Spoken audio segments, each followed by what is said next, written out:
When my mother invited me to lunch at the Seasons restaurant in Austin, saying we needed to finally resolve your father's inheritance, I thought we were finally going to have an adult conversation. At 52, a successful architect and owner of my own firm, I didn't expect four men to drag me into a white van while she watched from the parking lot, arms crossed, without saying a word. I tried to scream, grab the door frame, but one of them jammed a needle into my arm. "Your mother's doing what's best for you, Mr. Patterson," the man said as my vision blurred. "You need help." The last thing I saw before I blacked out was my mother on the phone, probably calling my brother to tell him the plan had worked. What she didn't know was that I documented everything. Every suspicious wire transfer, every property sold without my consent, every lie about the $3.2 million estate my father left behind. And my fiancée, Jennifer, wouldn't rest until she found me. My name is David Michael Patterson. I'm 52, a senior architect and the founder of Patterson Design Group in Austin, Texas. I built my career from the ground up over 24 years, specializing in sustainable commercial projects. I was raised to believe that family comes first, that you honor your parents no matter what, and that distance is no excuse for absence. It's why, even after I moved to Austin at 28 to build my career, I never missed a visit with my mother, Catherine, in San Antonio, just a 90-minute drive. After my father, Richard Patterson, died in January 2024 at 76, leaving behind a substantial inheritance from Patterson Auto Parts, his network of 5 stores across Texas, I assumed Mom and I would finally come together. I was his only child. My half-brother, Brandon, was her son from a previous marriage. Dad never officially adopted him, but he raised him as his own. I thought that meant we'd split everything fair and square. I was dead wrong. My mother's relationship with money was always complicated. Catherine Reynolds Patterson, 69, grew up poor in South Texas and swore she'd never be that way again. When she married my father in 1995, he was already 47 with an established business. She was 38 with a 16-year-old son, Brandon. Dad loved her, and he treated Brandon like his own. The problem started quietly, around 2016 after Dad's first heart attack. He spent 6 months recovering, and Mom took over the family and business finances temporarily. Marcus Thompson, the family's accountant of 18 years, called me, worried. "David, your mother is making significant transfers to accounts I can't trace. When I ask, she says your father gave verbal approval. Can you check with him?" I confronted Mom that Thanksgiving in San Antonio. She gave me that icy look I'd known since I was a kid. "David, honey, you live in your architect bubble in Austin, designing pretty buildings and winning awards. I take care of your father. I am here every day.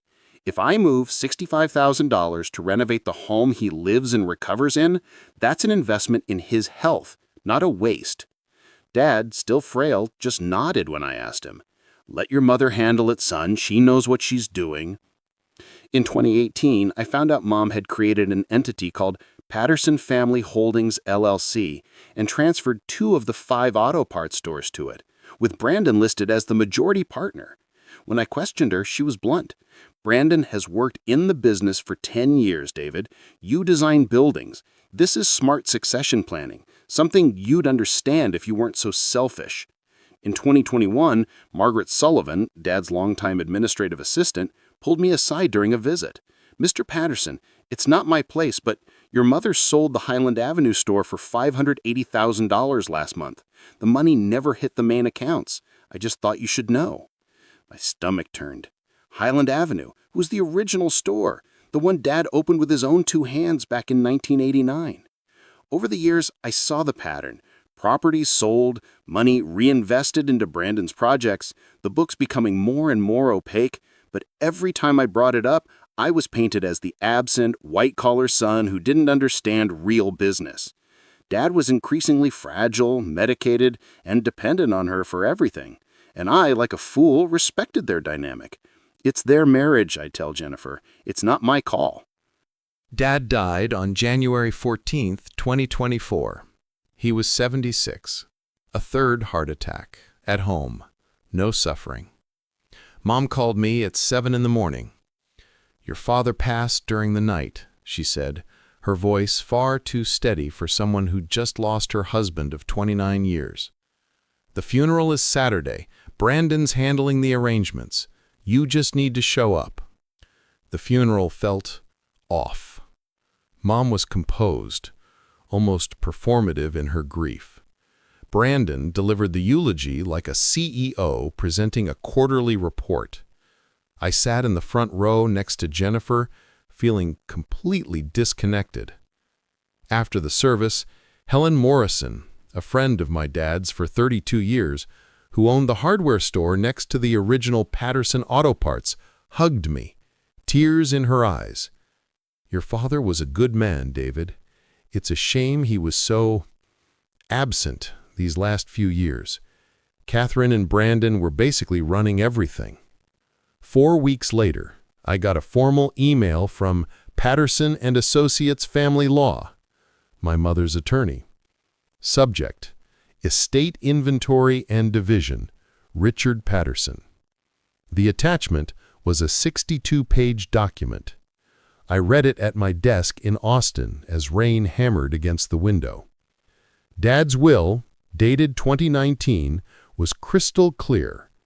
My assets are to be divided equally between my sons David Michael Patterson and Brandon James Reynolds, with fiduciary administration by my wife Catherine Patterson during her lifetime. Simple. 50-50 between me and Brandon, with Mom as the administrator. But the interpretive addendum her lawyer had attached argued that 1. The 2 stores already transferred to Patterson Family Holdings LLC were not part of the estate, as they were lifetime gifts to Brandon. 2. The $890,000 house in Alamo Heights would go exclusively to Mom under widow's rights. 3. The $1.4 million in bank accounts would be managed by Mom indefinitely, with discretionary distributions to the sons as she saw fit. 4. My net share would be roughly $340,000 out of a total estate value at $3.2 million. I called her immediately. "Mom, this addendum can't be right. Dad's will divided everything 50-50. This gives me 10% of the real value." An icy silence on the other end of the line. Then that voice I knew so well, sweet on the surface, steel underneath. "David, darling, you have your architecture firm, your fancy condo, your established life. Brandon built his life here, working with his father, managing the real family legacy. Don't be greedy. Accept what you're being offered and be grateful." Greedy? The word came out as a whisper. "Mom, this is about Dad's will." She cut me off. "We're talking about what's fair, not what's written on a piece of paper from 2019. Things changed. Your father changed his mind in his final years. You were absent. Sign the papers, David, or this is going to get very complicated for you." I hung up. I sat in the silence of my office, staring at a framed photo of Dad and me at the grand opening of the Westlake store in 2010. That proud grin on his face, his arm around my shoulders. And then the anger came. Not the hot, explosive kind, but the cold, crystalline anger that hardens into resolve. 2 weeks later, Mom called again. Her voice was soft, almost maternal. "David, I know you're upset. How about lunch? Just the 2 of us. No lawyers, no Brandon. We'll talk, mother to son. We can work this out as a family." I agreed to meet the next day at the Seasons restaurant at noon. What my mother didn't know, what I never mentioned, was that my father had come to see me in person in October of 2023, 3 months before he died. He showed up at my Austin office unannounced, something he'd never done. He was visibly thinner, frailer, but his eyes were sharp. "David," he said, sitting heavily in the leather chair in my conference room, I need you to hold on to something for me. Don't tell your mother, please." He handed me a thumb drive and a thick manila folder. "These are copies of all the original company documents, bank records going back to 1989, and some things I found out recently. Margaret helped me to put it together. If anything happens to me, you're going to need this." Inside the folder was original deeds to all 5 stores registered solely in the name of Richard Henry Patterson, not jointly with Mom, not in an LLC. Dad was a sole proprietor. A notarized will from 2019 with crystal clear language, an equal division between David Michael Patterson and Brandon James Reynolds, with no mention of fiduciary administration by Mom. A prenuptial agreement from 1995 stating that all assets acquired before the marriage would remain Dad's individual property. The stores were founded in 1989, 6 years before the wedding. Fraudulent transfer documents dated 2017 and 2020, moving properties to the Patterson Family Holdings LLC. Dad's signature was visibly shaky, almost illegible. On one, the date was smudged. Bank statements showing transfers totaling $1.9 million over 7 years, all from Dad's accounts to accounts controlled by Mom and Brandon. A handwritten letter from my father, dated October 2, 2023. "David, if you're reading this, I'm probably gone. Forgive me for not having the courage to do this while I was alive. Your mother, she changed after my first heart attack. Or maybe I just finally saw who she always was. I found out she and Brandon had been siphoning money from the business, selling properties, forging documents. I confronted her last year. She told me if I made trouble, I'd make sure I spent my last years in a nursing home. I'm old, tired, and too sick to fight. But you're not. The 2019 will is the real one. Ignore anything else that shows up, and use these documents to protect what I built. Margaret knows everything. She'll be a witness if you need her. I'm so sorry to leave you this mess to clean up. I love you, son. Dad." That October afternoon, I hugged my father and promised I'd take care of everything. He died 3 months later. Immediately after Mom's phone call to schedule lunch, I took all the documentation to Diana Chen, an estate and probate fraud attorney in Austin, highly recommended by an architect colleague who'd gone through a similar dispute. Diana spent 6 hours reviewing everything. Then she looked up, her expression grim. "Mr. Patterson, what you have here isn't just a contested probate case. This is evidence of fiduciary fraud, forgery, and possibly felony elder abuse. Your mother and half-brother could be facing criminal charges." "I don't want to destroy my family. I just want what's fair." "I understand, but you need to understand what's fair might have destructive consequences. Based on these documents, you were entitled to 100% of the properties your father registered in his name alone, which, according to this prenup, includes all the stores. Brandon has no legal claim to anything except what your father explicitly left him in the will, which is 50%.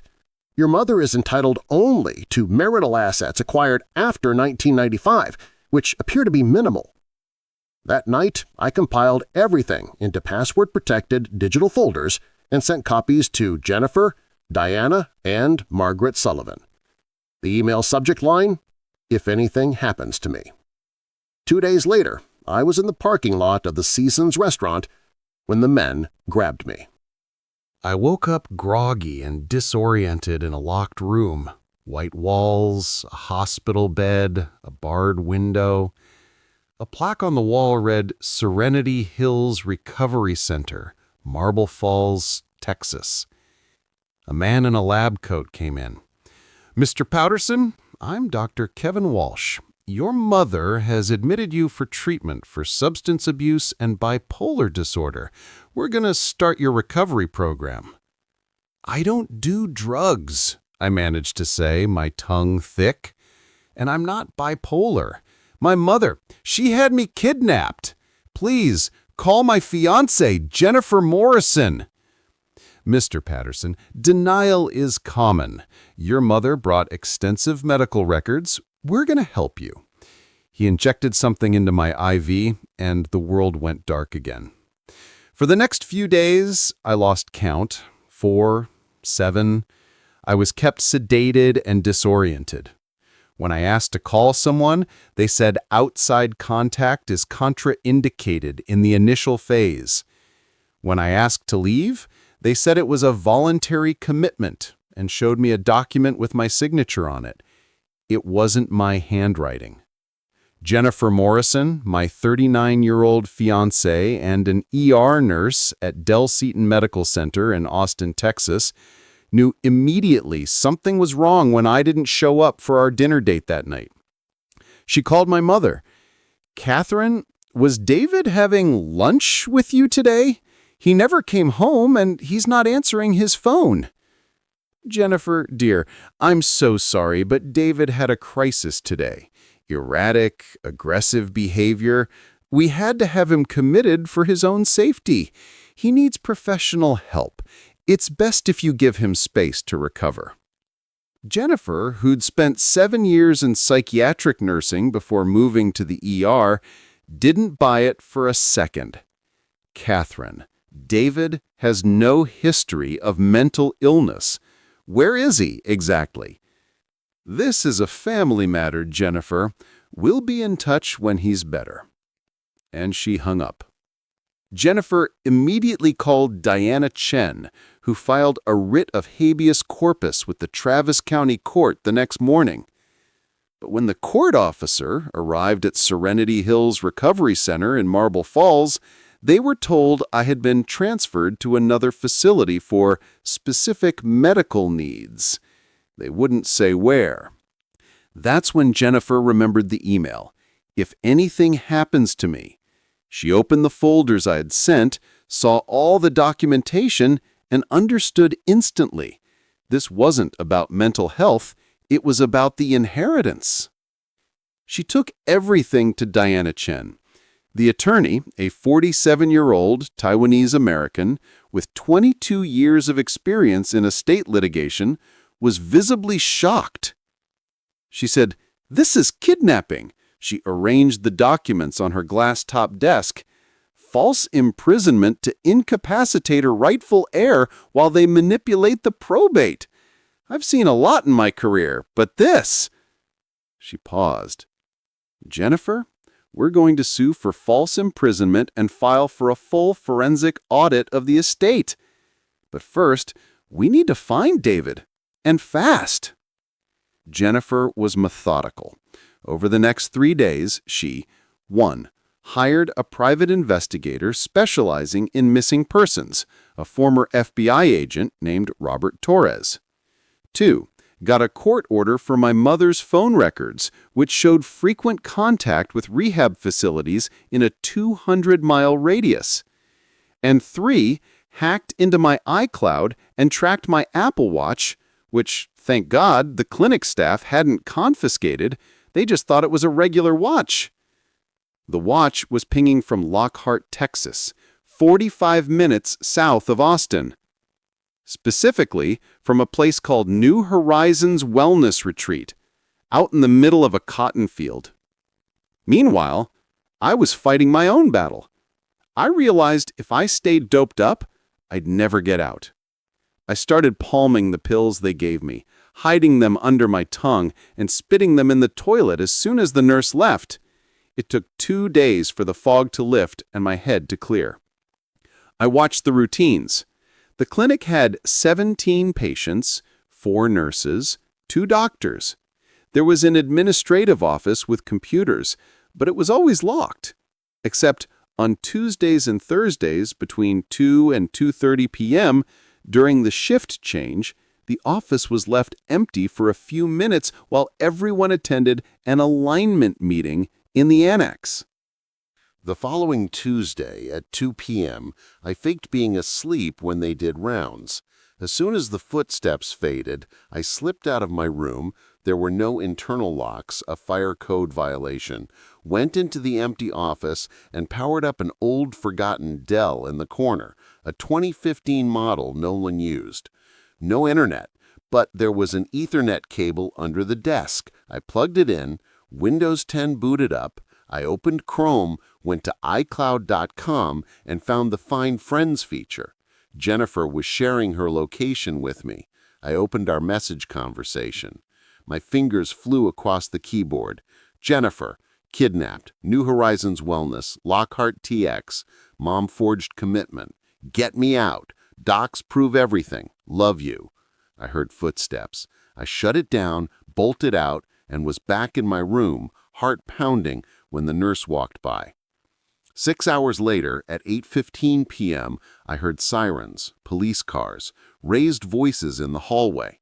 An officer from the Caldwell County Sheriff's Office walked into my room, followed by Jennifer and Diana Chen. "Mr. Patterson," the officer verified my identity. "We have a court order for your immediate release. You're free to go."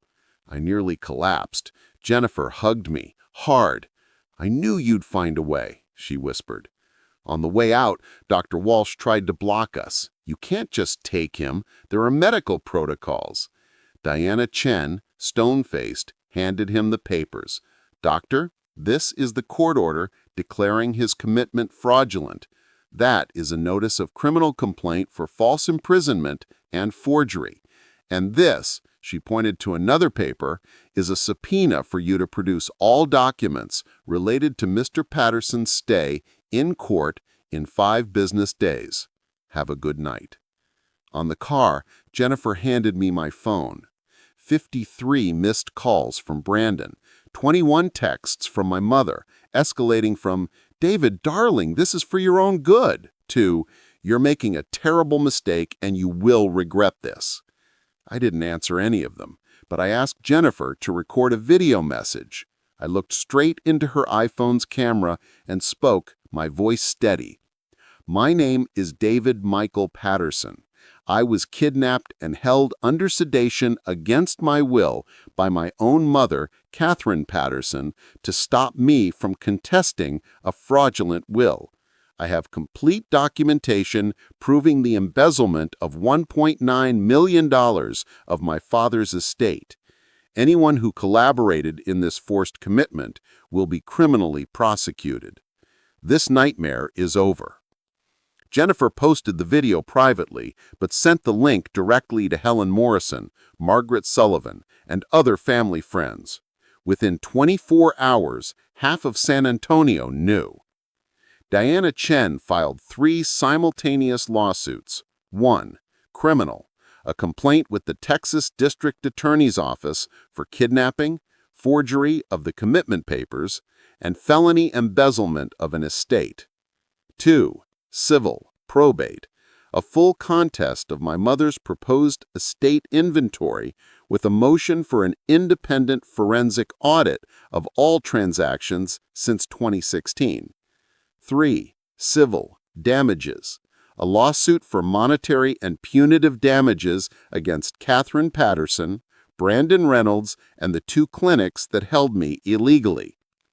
The forensic audit, conducted by Schneider and Associates, one of the most respected firms in Texas, took 8 weeks and uncovered $1.87 million embezzled via undocumented transfers between 2016 and 2024. 2 properties, the Highland Avenue and Westlake stores, sold under market value to LLCs controlled by Brandon for a total value loss of $340,000. Forged documents, 4 property transfers with my father's signature clearly forged, confirmed by a handwriting expert. Improper use of power of attorney. My mother used a medical POA valid only for healthcare decisions to execute financial transactions. The 127-page report was presented at a probate court hearing in July 2024. Judge Howard McKenzie of the Bexar County Probate Court read the executive summary aloud. Mom and Brandon were present with their lawyers, a pricey Dallas firm that charged $650 an hour. "Mrs. Patterson," the judge said, taking off his glasses, "in 32 years on this bench, I have never seen such a flagrant case of asset manipulation. Not only am I invalidating your proposed division entirely, but I am also referring this case to the Attorney General for criminal investigation. Material loss? Mom lost all control of the estate. An independent administrator was appointed, a neutral Houston attorney who knew none of us. The stores were placed in a trust pending final resolution. Their bank accounts were frozen. Brandon, who had built his entire adult life on being the heir to Patterson Auto Parts, watched his status evaporate. The two key managers at the stores, who knew he was technically incompetent but thought he had a legal claim, quit. The stores started losing contracts with suppliers who didn't want to be associated with that whole mess. The San Antonio business and social community is small. Helen Morrison, who'd known my dad since the 80s, published an open letter in the San Antonio Business Journal in August 2024. Richard Patterson was a man of integrity who built a respected business over 35 years. It is devastating to see his legacy tarnished by those who should have protected it. The San Antonio business community does not tolerate dishonesty, regardless of family ties. The Alamo Heights Country Club, where my mother had been a member for 19 years and had lunch with her friends every Thursday, quietly did not renew her membership. No formal explanation, just a polite email saying they were reevaluating their membership roster. Brandon, a 15-year member and a junior deacon at his Baptist church, was discreetly removed from leadership positions. The pastor sent him a letter. Given the current legal circumstances, we feel it's best for you to focus on your family at this time. Margaret Sullivan, who had worked for my dad for 23 years and was the key witness in the case, gave an interview to the San Antonio Express-News. The headline read, "Late businessman's assistant exposes estate scheme. He was terrified of his own wife."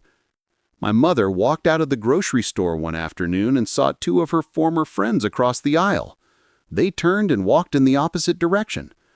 Small cruelties, but devastating for someone who had built her entire identity on social status. The deepest collapse came when Brandon tried to run the stores during the temporary administration period. The administrator allowed him to stay on in a provisional capacity while the estate was being sorted out. In 3 months, sales dropped 34%. Two of the best employees left. A major supplier canceled their exclusivity contract. Brandon, who had always presented himself as the visionary businessman who modernized his stepfather's company, was exposed for what he was, a mediocre salesman who had been coasting on the reputation my father built. In October 2024, the administrator removed Brandon from operational management and hired a professional GM.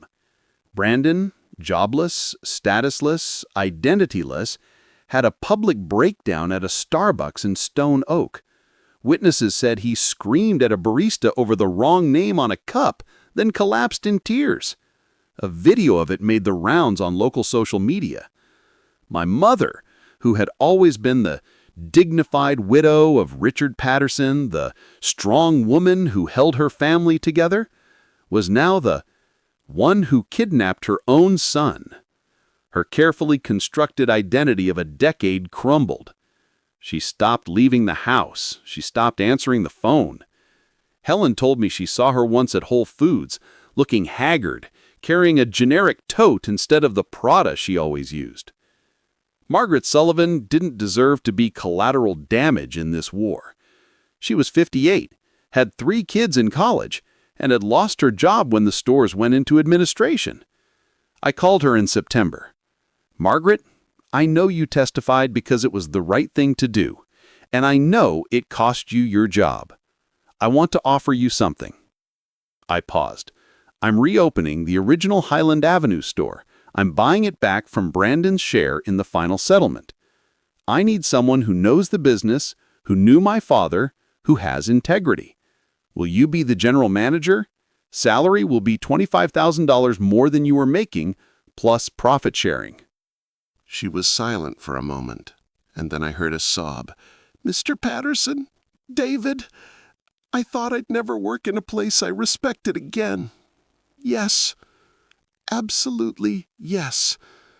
I also reached out to the 5 longtime employees who left during Brandon's disastrous tenure. Mechanics, salesmen, people who knew my dad and the business. I offered to rehire them with improved benefits. 4 of them accepted. And I did something Diana thought was risky, but I knew was necessary. I offered Brandon a partial settlement. He deserved nothing legally. He wasn't Dad's biological son, he wasn't formally adopted, and the will left assets only to my sons, which technically was just me. But Dad raised him, loved him, called him son for 29 years. I offered him a one-time payment of $200,000, a significant sum, but a fraction of what he tried to steal. The condition? He had to publicly admit in a legal deposition that he manipulated documents, and he had to waive any future claims. Financially ruined and out of options, Brandon accepted. In his November 2024 deposition, he admitted everything. My mother convinced me that David didn't deserve it because he wasn't around, that we were just protecting what was ours. I was wrong. I'm sorry. I didn't forgive him, but I gave him a dignified exit. My mother received no such courtesy. She orchestrated my kidnapping. She forged documents. She threatened my father in his final years of life. There was no deal. Today, 16 months after that lunch at Seasons Restaurant, my life is completely different, but also familiar. Patterson Design Group is still thriving in Austin. My architecture career continues, but now I also run Patterson Auto Parts, renamed Patterson Legacy Auto Parts. I reopened the original Highland Avenue store with a new sign, founded by Richard H. Patterson, 1989, honoring 35 years of service. Margaret runs the day-to-day. I oversee the strategy. We sold the other 4 stores to a regional auto parts chain for $2.3 million, fair market value. I used the money to establish the Richard Patterson Memorial Scholarship at Texas State University, focused on helping first-generation students in technical trades, exactly who my dad was. Jennifer and I got married in April 2025, a small ceremony in Fredericksburg. Margaret was there, Helen Morrison was there, Diana Chen was there. No one from my mother's side of the family was invited. Mom avoided formal criminal charges. The DA decided her age, 70 now, and lack of a prior record didn't warrant prison time. But she paid $480,000 in restitution and damages. She sold the house in Alamo Heights. She moved into a small apartment in Schertz. I heard Brandon is living with her, working in telemarketing. I don't feel triumph. I feel peace. A sad but real peace. Last week, I visited my dad's grave for the first time since it all began. I put down fresh flowers, cleaned the headstone. I read the inscription again. Richard Henry Patterson, 1948 to 2024, a man of integrity. I did it, Dad. I protected what you built, the right way. I wasn't looking for revenge. I was looking for truth and justice. I learned that sometimes the two cost you relationships you thought were sacred. But in the end, integrity is worth more than the comfort of family lies. People sometimes ask if I went too far, if I should have just taken the $340,000 and moved on, avoided years of legal battles, preserved some relationship with my mother. My answer is always the same. I wasn't fighting for money. I was fighting for my father's honor. He spent 35 years building something with his own hands, treating his employees with respect, serving his community. And in his last years, he lived in fear of his own wife. He was manipulated, exploited, and silenced. When she had me drugged and locked away in that clinic, She wasn't just stealing an inheritance. She was trying to silence me the same way she silenced my father. And I refused. If you've ever had your voice stolen, in your family, at your job, in any relationship where someone with power tried to redefine your reality, you get it. There comes a point where staying quiet is no longer peace. It's complicity in your own erasure. Where do you draw that line? When does loyalty become a weakness? How long would you wait before you said no? I waited 52 years. I'm not waiting anymore. Because I learned that there is nothing wrong with honoring your family. The mistake is honoring people who see your loyalty as a tool for control, not a bond of love.